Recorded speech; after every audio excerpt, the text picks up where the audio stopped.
안녕하세요. 네, 참포도나무 교회 안준호 목사입니다. 오늘은 2026년 7월 17일 금요일. 오늘의 산책 기도는 하나님의 침묵 나를 빚어가는 시간이라는 제목을 갖고 우리 시편 28편을 묵상하는 시간을 갖고자 합니다. 여러분들이 시편 28편을 한번 읽어보시고 그리고 오늘 제 묵상도 함께 해주시면 더 좋을 것 같습니다. 목회를 하다 보면 하나님께 실망을 했다는 사람들을 종종 보게 됩니다. 열심히 기도했는데도 원하는 결과를 얻지 못했고, 또한 정직하게 살아왔는데도 손해를 보았으며, 또한 오히려 욕심과 거짓으로 살아가는 사람들이 더 잘 되는 것처럼 보인다고 하소연하는 분들을 만나게 됩니다. 그런 이야기를 듣고 있으면 저는 늘 같은 질문을 마음속에 품게 되는데요. 정말 우리는 하나님께 실망한 것일까요? 아니면 하나님께서 내가 기대했던 방식으로 일하시지 않았기 때문에 실망한 것은 아닐까요? 저는 이런 생각을 좀 하게 되는데요. 생각해보면 사람들은 기대한 만큼 실망하게 되죠. 기대가 클수록 실망도 깊어집니다. 그러니까 사실 기대가 없으면 또 실망하지 않기도 하는데요. 그렇다고 해서 기대 없이 살아갈 수는 없지 않습니까? 그러니까 이 부분이 쉽지 않은 것 같습니다. 그런데 그 기대가 하나님 자신이 아니라 하나님께서 반드시 이루어 주셔야 한다고 믿었던 결과였다면 어떨까요? 어쩌면 그 실망의 대상은 하나님이 아니라 내 자신의 기대였는지도 모르겠습니다. 시편 28편의 다윗도 바로 그런 지점에 서서 지금 고민하고 또 기도하고 있습니다. 그는 하나님을 향해서 귀를 막고 계시지 마십시오라고 부르짖습니다. 하나님이 들어주시지 않는 것 같으니까 하나님 귀를 막고 계시지 마십시오 이렇게 토로하는 거겠죠. 하나님께서 침묵하시면 자신은 무덤으로 내려가는 사람과 같을 것이라고 말할 만큼 그는 절박한 상황 속에 있습니다. 그의 마음을 가장 답답하게 만들었던 것은 바로 하나님의 침묵이었는데요.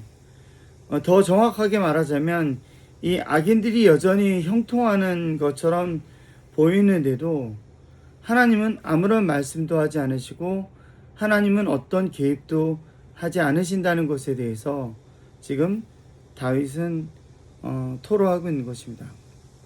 그래서 그는 하나님께 악인들을 심판해 달라고 기도하고 있습니다.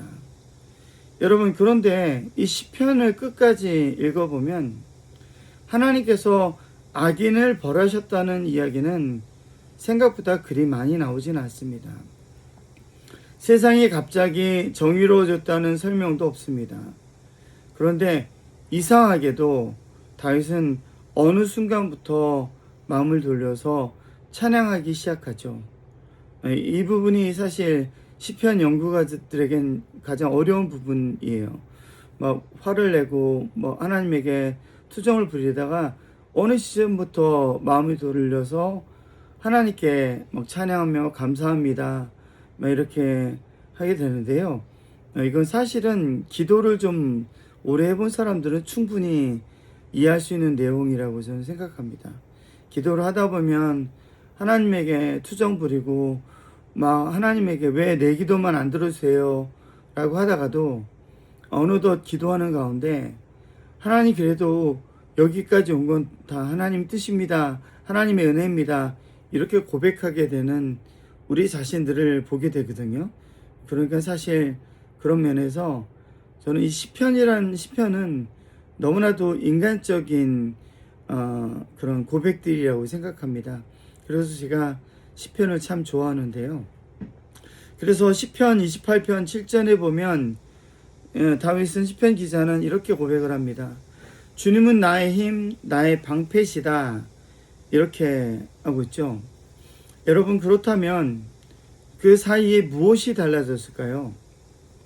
구약학자 월터 브루그만이 있는데요. 이런 시편에 대해서 이렇게 이야기하고 있습니다. 무질서에서 새로운 방향으로 나아가는 시편, 이렇게 말하고 있습니다. 여러분, 무질서한 상태에서 그 가운데서 머물러 있는 것이 아니라 그 무질서한 가운데서도 새로운 방향으로 이끌어가는 것을 오늘 시편이 보여주고 있다는 겁니다. 여러분, 흥미로운 것은 이 새로운 방향은 먼저 바뀌어서 생기는 것이 아니라 하나님을 바라보는 사람의 시선이 새로워질 때부터 비로소 시작하게 된다는 거죠. 그래서 또한 제임스 루터 메이슨은 시편 28편의 중심을 바로 신뢰에서 찾고 있습니다. 다윗이 하나님을 찬양하게 된 이유는 문제가 모두 해결됐기 때문에 찬양하는 것이 아니라 어느 순간에 내 마음이 주님을 굳게 의지하였다는 데 있다는 겁니다. 상황이 해결된 것이 아니라 상황은 똑같지만 그 마음 가운데 신뢰하는 마음이 생기게 되고, 그 신뢰로 인해서 하나님에게, 하나님, 나는 당신을 신뢰합니다. 주님은 나의 힘, 나의 방패이십니다. 라고 고백을 하게 된다는 거죠. 저는 이 두 학자의 통찰을 읽으면서 또한 대하면서 오늘 우리의 신앙을 돌아보게 되었습니다. 여러분, 우리 신앙도 저는 두 가지 방향으로 흔들릴 수 있다고 생각하는데요. 한쪽에는 먼저 성과주의가 있습니다. 하나님을 믿으면 내가 하는 일이 잘 되어야 하고, 기도하면 원하는 결과가 나타나야 하며, 정직하게 살면 반드시 형통해야 한다고 믿습니다. 그래서 기대한 결과가 이루어지지 않으면 하나님에게 실망하게 되는 거죠. 그렇게 되면 하나님은 나의 성과를 들어주셔야 되는 분이 되는데, 물론 성과가 계속해서 나게 되면 좋겠지만, 여러분, 모든 일들이 성과로 이어진 삶처럼 위험한 삶은 없다고 생각을 하거든요. 저는 반은 이루어지고 반은 안 이루어지고 이게 좋은 것 같은데요. 사실 반이 뭡니까? 한 10분의 1이라도 거기서 성과를 얻게 되면 저는 그 삶이 복된 삶이 아닐까 그렇게 생각하게 되는데요. 여러분, 그런데요, 반대편에는 또 조용하지만 더 깊은 위험이 도사리고 있습니다. 저는 그것을 신앙의 문화화라고 부르고 싶은데요. 근데 신앙이 문화화가 되면 예배는 습관이 되고, 기도는 반복이 되며, 또한 하나님께서 오늘도 살아계셔서 일하신다는 기대는 점점 희미해지게 됩니다. 하나님을 원망하지도 않지만 그렇다고 하나님을 간절히 찾지도 않게 됩니다. 그저 늘 하던 대로 예배하고 늘 하던 대로 기도하며 그렇게 살아가는 거죠.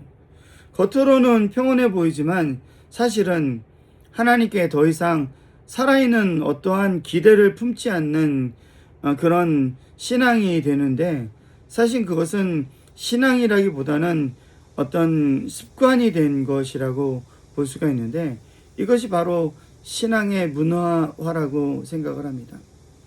여러분, 그런데 다윗은 그런 사람은 아니었습니다. 그는 하나님의 침묵 때문에 괴로워했습니다. 또한 악인의 형통함 때문에 답답해했고요.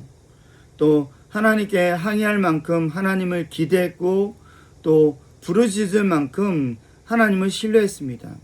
하나님에게 항의를 했다는 것은 그가 얼마나 그 문제에 대해서 절실했는지에 대해서 보여줄 수 있는 거라고 저는 생각합니다. 그의 기도는 아직 미성숙한 부분도 분명 있었겠지만, 적어도 하나님은 그의 삶 속에서 살아계신 분이었다는 거죠.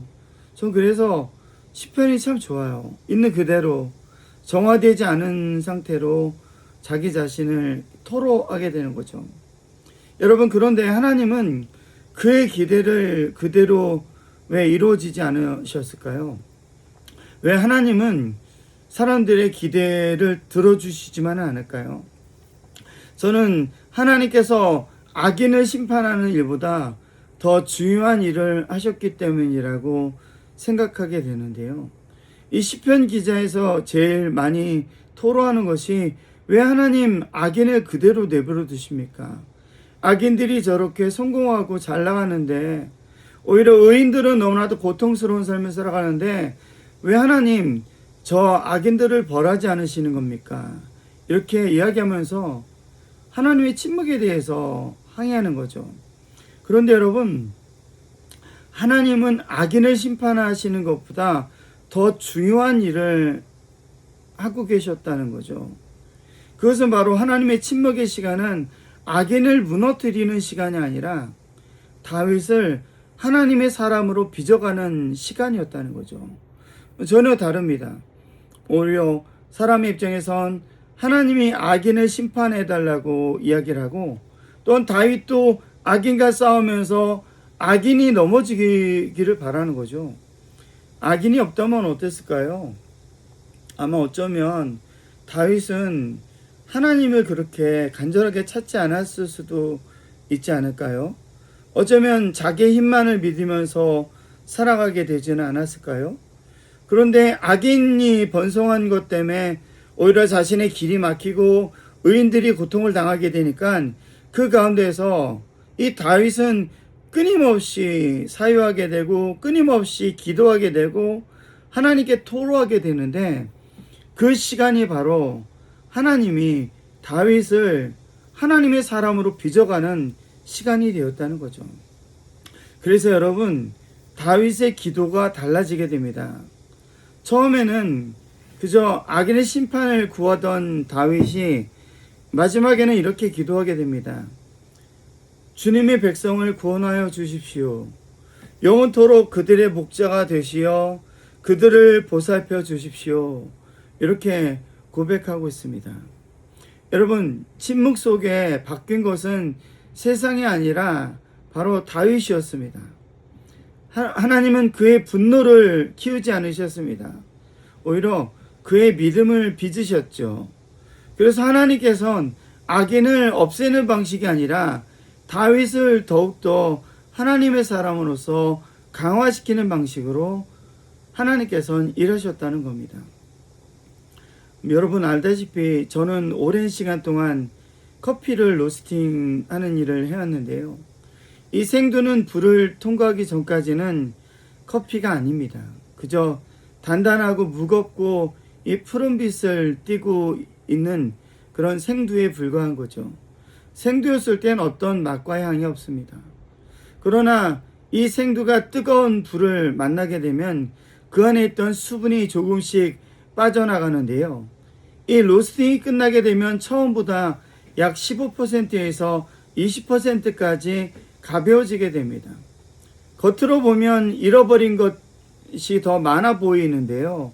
그런데 사실은요, 그 과정을 통해서 이 생두는 커피로 거듭나게 되는 거죠. 그 가운데 신기한 일이 일어나게 된다는 겁니다.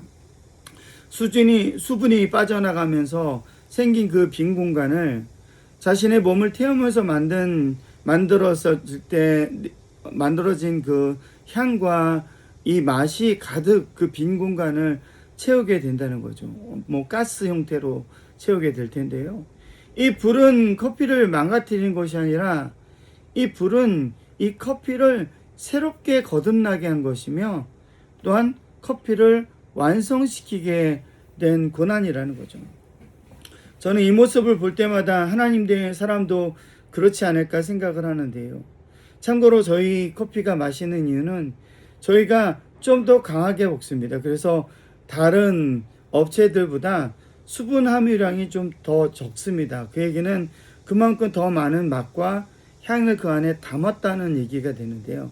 물론 그 강한 바디감을 좀 싫어하는 사람들도 있을 수는 있습니다. 그런데 어쨌든 제 커피의 비결은 저는 거기에 있다고 생각하거든요. 다른 업체보다 좀 더 가볍고 좀 더 맛과 향을 더 담으려고 노력을 하고 있다는 거죠.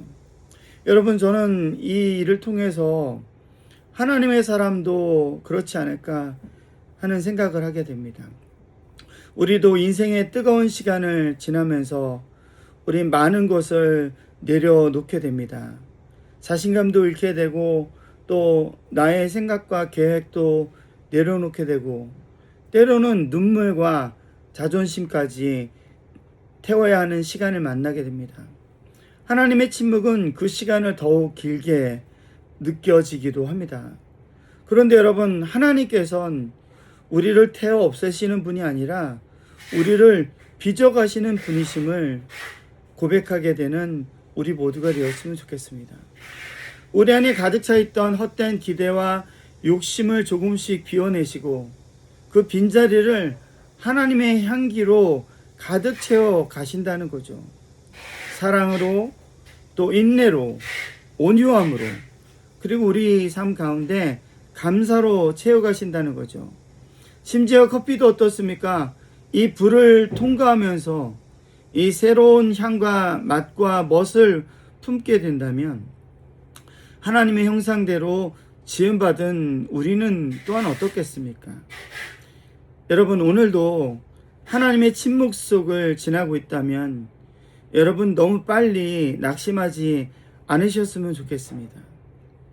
하나님은 지금 아무 일도 하지 않으시는 것이 아니라 오늘 우리를 하나님의 사람으로 빚어가시고 계시는 중이라는 거죠. 하나님 엄청 바쁘게 일하고 계시다는 거죠. 그래서 오늘도 우리는 결과보다는 하나님을 신뢰하고 성과보다는 하나님의 햇새들을 바라보며 실망보다 감사를 선택하게 되는 우리가 되었으면 좋겠습니다. 이 침묵의 시간이 끝나게 되면 우리는 이전의 내가 아니라 하나님의 향기를 품은 새로운 사람으로 서 있게 될 것입니다. 오늘의 산책, 오늘 걸으면서 우리가 같이 이런 생각을 해봤으면 좋겠는데요. 오늘 이 산책기도 영상을 산책하시면서 여러분들이 보면 좋을 것 같아요. 저도 이렇게 숲에서 좀 이것도 찍어볼까도 생각하고 이제 커피트롤 타고 전국을 다니면 이제 앞으로는 그렇게 하겠지만 이 영상을 여러분 산책하면서 들으시면 좋을 것 같은 생각이 들어요. 오늘 걸으면서 내 삶에서 하나님께서 가장 침묵하시는 것처럼 느껴지는 자리를 떠올려 보았으면 좋겠어요. 나를 제일 힘들게 하는 부분이 무엇인지, 내가 기도하는데도 불구하고 하나님께서 끊임없이 침묵하시는 부분, 바뀌어지지 않는 부분이 무엇인지 먼저 생각했으면 좋겠습니다. 그리고 그 자리에서 조용히 이렇게 기도해 봤으면 좋겠어요. 주님, 침묵 속에서 저를 빚고 계심을 믿습니다. 오늘도 주님은 나의 힘이시며 나의 방패이십니다. 이렇게 고백하게 되는 우리가 되었으면 좋겠습니다. 오늘의 묵상 주제는 세 가지인데요. 먼저 첫 번째는 나는 하나님을 기다리고 있습니까? 아니면 내가 원하는 결과를 기다리고 있습니까? 이거 한번 생각해 봤으면 좋겠어요. 지금 두 번째는 지금 하나님께서는 내 안에 무엇을 비워내시고 무엇으로 채워가고 계실까요? 그렇게 고백했으면 좋겠어요. 제가 몇 년 전에 당뇨 판정을 받게 되면서 당뇨 환자로 살아가게 되는데 그러면서 제가 이 몸무게가 많이 빠졌잖아요. 사람들이 보는 사람들마다 살이 많이 빠졌다고 얘기를 하고 살이 빠지는 게 아니라 이제 근육이 빠지니까 그게 문제인데 뭐 나이를 먹으면 다 그렇게 되는 거라고 생각을 하고 있습니다. 그러다 보니 제가 먹는 양이 좀 줄었어요. 예, 그래서 좀 먹는 게 줄었는데 또 먹는 것도 굉장히 맛있게 먹습니다. 그래서 그런 부분에서 나를 그렇게 먹는 것을 좀 비워내시나? 이런 생각을 좀 하게 되는데요. 그 외에도 많이 있죠. 또 세 번째, 오늘 나는 어떤 이유로 하나님께 감사할 수 있습니까?